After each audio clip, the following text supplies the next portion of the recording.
Hello दोस्तों, आपका स्वागत है अपने यूट्यूब चैनल इच्छू क्लासेज में। आज मैं फिर से बिहार डीएलएड एंट्रेंस एग्जाम के लिए प्रैक्टिस सेट लेकर आई हूँ। आप लोग ध्यान से देखिएगा और वीडियो अच्छा लगे तो लाइक और सब्सक्राइब जरूर कीजिएगा। आज का पहला क्वेश्चन देखेंगे। राज्य के नीति निर्देशक सिद्धांतों के विचार को भारतीय संविधान में किस देश से अपनाया था? दक्षिण अफ्रीका, जर्मनी, ब्रिटेन या आयरलैंड? भारतीय संविधान में किस देश से अपनाया था? जिनको भी आंसर पता है वो आंसर कमेंट करके बताइए।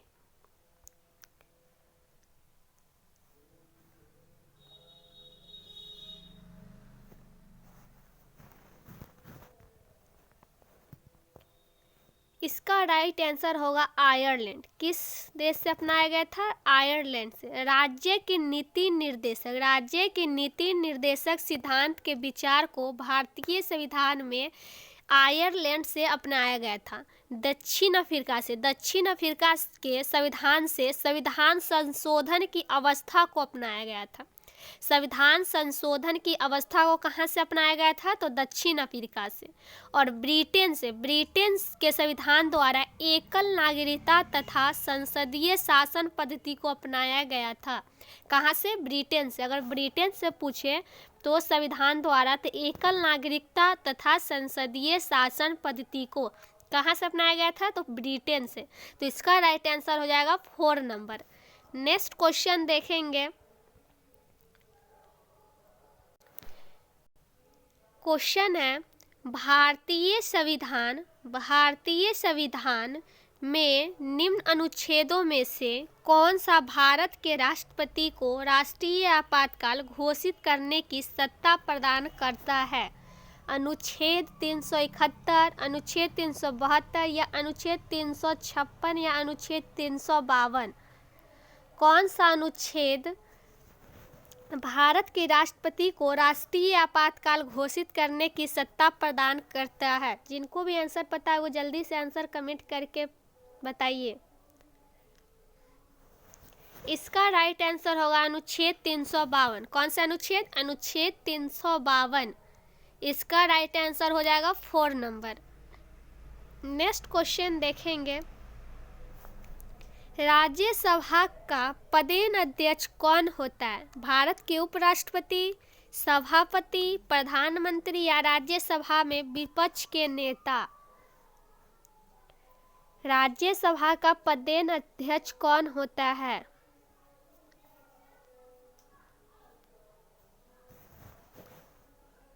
इसका राइट आंसर होगा भारत के उपराष्ट्रपति। कौन होते हैं? भारत के उपराष्ट्रपति। नेक्स्ट क्वेश्चन देखेंगे। सारा क्वेश्चन इंपॉर्टेंट है इसलिए आप लोग ध्यान से देखिएगा और इससे पहले के क्वेश्चन अगर आप लोग नहीं देखेंगे तो प्लेलिस्ट में जाके जरूर देखिएगा। निम्नलिखित में से कौन सा दिन मानव अधिकार दिवस के रूप में मनाया जाता है? 10 फरवरी, 10 नवंबर, 10 जनवरी या 10 दिसंबर? मानव अधिकार दिवस के रूप में मनाया जाता है। इसका राइट आंसर हो जाएगा 10 दिसंबर। कब मनाया जाता है? 10 दिसंबर को। नेक्स्ट क्वेश्चन देखेंगे। अडॉप्ट ए हेरिटेज अपनी धरोहर अपनी पहचान की एक पहल है। संस्कृति मंत्रालय, पर्यटन मंत्रालय, भारतीय पुरातत्व सर्वेक्षण, भारतीय ऐतिहासिक अनुसंधान परिषद? एडॉप्ट ए हेरिटेज अपनी धरोहर अपनी पहचान की एक पहल है। इसका राइट आंसर क्या होगा? इसका राइट आंसर होगा पर्यटन मंत्रालय। कौन से मंत्रालय? पर्यटन मंत्रालय। नेक्स्ट क्वेश्चन देखेंगे। निम्नलिखित में से कौन सी भाषा संविधान की 8वीं अनुसूची का हिस्सा नहीं है? 8वीं अनुसूची का हिस्सा नहीं है। कौन सा भाषा?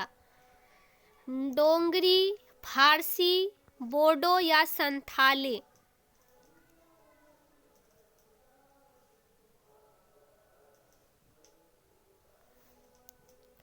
इसका राइट आंसर हो जाएगा फारसी। कौन सी भाषा नहीं है?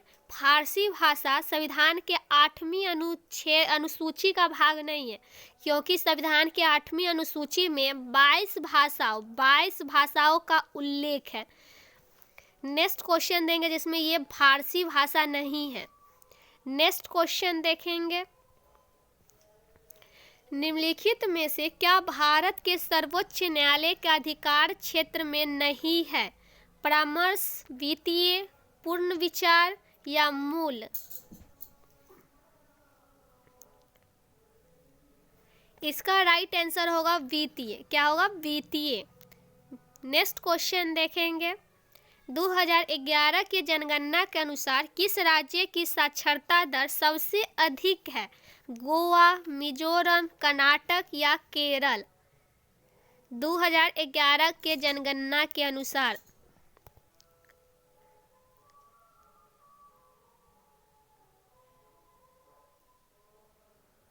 इसका राइट आंसर हो जाएगा केरल।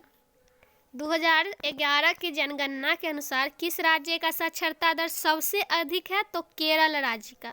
नेक्स्ट क्वेश्चन देखेंगे, 81वीं संविधान संशोधन अधिनियम 2002 में भारत के संविधान में निम्नलिखित में से कौन सा अनुच्छेद दाखिल किया था? 20 का 1, 56 का 3, 39 का 1 या 21 का 1? कौन सा अनुच्छेद दाखिल किया गया था?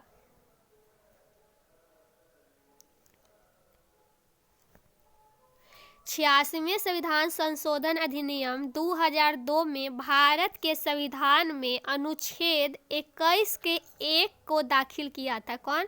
21 के 1 को दाखिल किया गया था। नेक्स्ट क्वेश्चन देखेंगे, देशों के बीच तेजी से एकीकरण को किस रूप में जाना जाता है? वैश्वीकरण, निजीकरण, आधुनिकीकरण या उदारीकरण? देशों के बीच तेजी से एकीकरण को किस रूप में जाना जाता है? इसका राइट आंसर होगा वैश्वीकरण। किस रूप में जाना जाता है? वैश्वीकरण। नेक्स्ट क्वेश्चन देखेंगे, राष्ट्रीय मानवाधिकार आयोग के बारे में निम्नलिखित में से कौन सा कथन सही है? उसकी सत्ता स्वरूप में केवल सिफारिश है, उसमें 10 सदस्य है, मुंबई में इसका मुख्यालय स्थित है, उसका अध्यक्ष सर्वोच्च न्यायालय में आसीन न्यायाधीश होना आवश्यक है। कौन सा कथन सही है?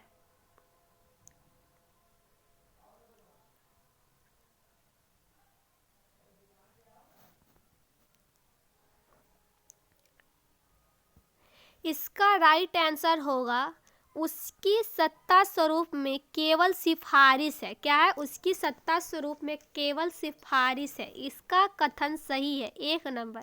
उसमें 10 से सदस्य हैं, तो ये गलत है क्योंकि उसमें क्या है? 7 सदन है। कितना सदन है? 7। और इसकी मुख्यालय मुंबई में ना होके दिल्ली में है। मुंबई में नहीं है, दिल्ली में है। इसका मुख्यालय कहाँ है? दिल्ली में है।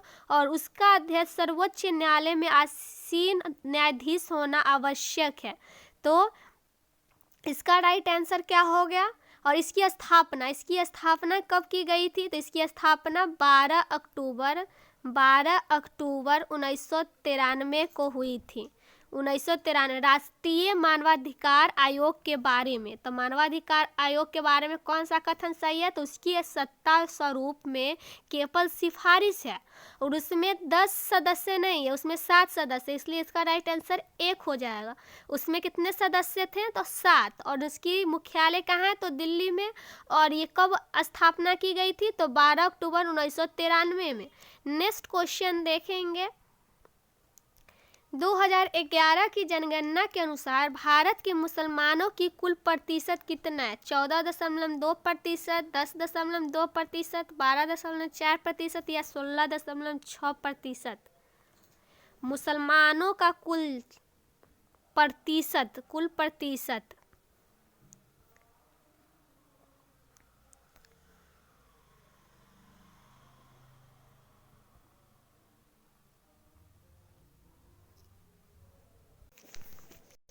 इसका राइट आंसर हो जाएगा 14.2। 2011 की जनगणना के अनुसार भारत के मुसलमानों का भारत के मुसलमानों का कुल प्रतिशत कितना था? तो 14.2। और हिंदू का कितना था? तो 7.8। हिंदू का 7.8, सिख का 1.7, बौद्ध का 1.8 0.8 और जैन का 0.4।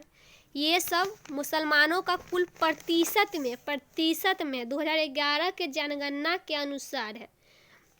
नेक्स्ट इसका आंसर हो जाएगा 1 नंबर। तो नेक्स्ट क्वेश्चन देखेंगे, पंचायती राज संस्थाएं किस संशोधन के अंतर्गत अस्तित्व में आई? 42वां और 43वां संविधान संशोधन, 73 या 74वां संविधान संशोधन, 63 या 64वां संविधान संशोधन या 86वां या 87वां संविधान संशोधन। कौन से संविधान संशोधन के अंतर्गत पंचायती राज संस्थाएं अस्तित्व में आई? जिनको भी आंसर पता है वो जल्दी से आंसर कमेंट करके बताइए।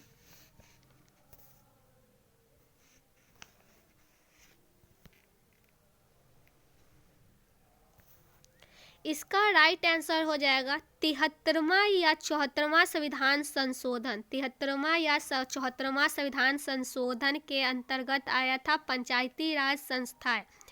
राष्ट्रीय पंचायती राज दिवस कब मनाया जाता है? तो 24 अप्रैल को। 24 अप्रैल को राष्ट्रीय पंचायती राज दिवस मनाया जाता है। नेक्स्ट क्वेश्चन देखेंगे, भारत में चुनाव के संदर्भ में वीवीपीएटी शब्द का पूर्ण रूप क्या है? Voter verifiable paper account trail, voter verifiable paper audit trail या voter visit press audit trail या voter visit poll account trail. VVPAT शब्द का पूर्ण रूप।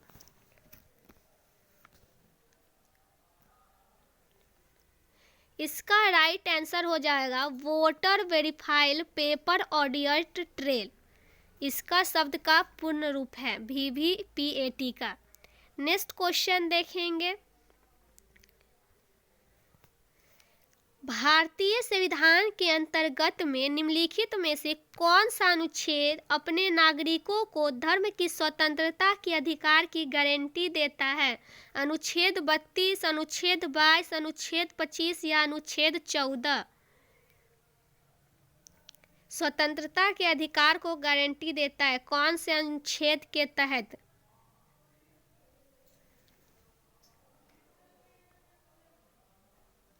इसका राइट आंसर हो जाएगा अनुच्छेद 25। अनुच्छेद 25।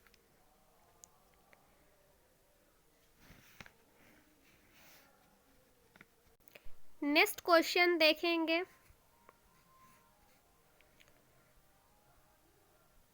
निम्नलिखित में से किस केंद्र शासित प्रदेश को भारत में आंशिक राज्य का दर्जा दिया गया? दमन द्वीप, चंडीगढ़, पुडुचेरी या दादर और नगर हवेली? आंशिक राज्य का दर्जा दिया गया किस केंद्र शासित प्रदेश को?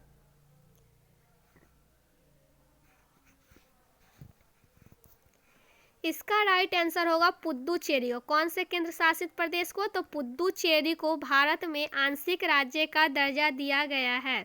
नेक्स्ट क्वेश्चन देखेंगे, निम्न में से किस देश में संवैधानिक शक्तियों का विवरण केंद्र और राज्य दोनों के बीच किया गया है? भारत, न्यूजीलैंड या संयुक्त राज्य अमेरिका या ऑस्ट्रेलिया? विवरण केंद्र और राज्य दोनों के बीच किया गया है। इसका राइट आंसर हो जाएगा भारत। कौन से देश में? भारत। नेक्स्ट क्वेश्चन देखेंगे, पुस्तक एग्जाम वॉरियर्स के लेखक कौन हैं? सुषमा स्वराज, मनमोहन सिंह, नरेंद्र मोदी या अरुण जेटली?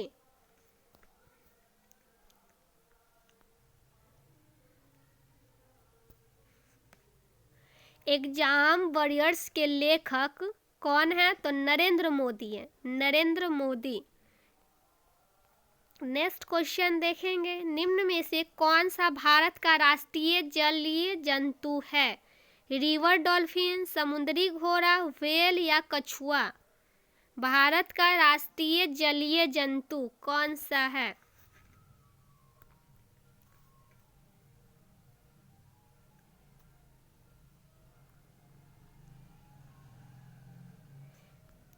इसका राइट आंसर हो जाएगा रिवर डॉल्फिन। राष्ट्रीय जलीय जंतु कौन सा है? रिवर डॉल्फिन, भारत का। नेक्स्ट क्वेश्चन देखेंगे। वर्ष 1992 में ब्राजील की राजधानी रियो डी जेनेरियो में किस घोषणा पत्र पर हस्ताक्षर किए गए हैं? एजेंडा 21, एजेंडा 19, एजेंडा 22 या एजेंडा 39? रियो डी जेनेरियो के किस घोषणा पत्र पर हस्ताक्षर किया गया है?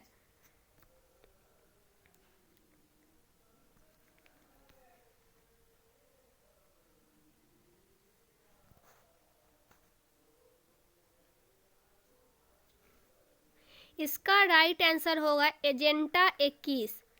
वर्ष 1992 में ब्राजील की राजधानी रियो डी जेनेरियो में एजेंडा 21 घोषणा पत्र पर हस्ताक्षर किया गया था। एजेंडा 21 इस सम्मेलन को पृथ्वी सम्मेलन के नाम से भी जाना जाता है।